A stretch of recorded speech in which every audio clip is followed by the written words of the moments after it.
Hi, I'm Tammy Loran. I'm the Executive Director to the Conrad Hilton Center here in Cisco, Texas, and the museum curator as well. I want to tell you a little bit about how Conrad Hilton came to Cisco to buy the Conrad Hilton Center. In 1919, Conrad Hilton came to Cisco from New Mexico to buy a bank. At that particular year in 1919, we had 3 banks in town. One was for sale for $75,000. When he met with the owner of that bank, him and the owner got crossways. In fact, the owner told him if he still wanted the bank, it would now be $80,000. So it made Mr. Hilton mad, so he come here to the Mobley Hotel, which was built in 1916 by Henry Langford Mobley. When he got here, he asked for a room, and Mr. Mobley waited on him and told him he had no rooms to rent, that he was renting around the clock in 8-hour shifts to all the oil field men. When Mr. Mobley asked him if he still had a room, he said, well, come back in 8 hours. I might have someone not come back for their room.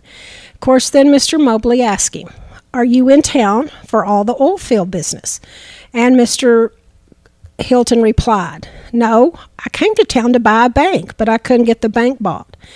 So Mr. Mobley said, well, have you ever thought about owning a hotel? And, of course, Mr. Hilton told him no. And he said, well, it's for sale. And, of course, they struck up a conversation. He wanted to know what he wanted for it. And after a 3-hour discussion, they agreed on a price of $40,000. So he bought the bank in May of 1919 for $40,000. It was 32 rooms. He kept it for approximately 7 to 8 years. And in that same time period, he bought others, such as the Cactus in San Angelo, Texas. He bought one in Ballinger, Texas, Abilene, and El Paso. He never changed the original names of his hotels. They stayed the same. Then he built his first one in Dallas, which was the Statler. After he built his first one, he became known as the innkeeper to the world. And with that, he started building hotels all over the world and branding all of his hotels with his famous H for Hilton.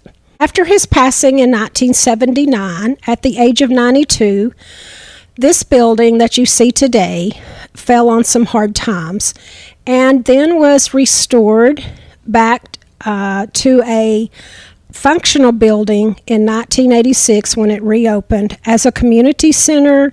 The Chamber of Commerce is housed in here, and of course the Conrad Hilton Museum is upstairs.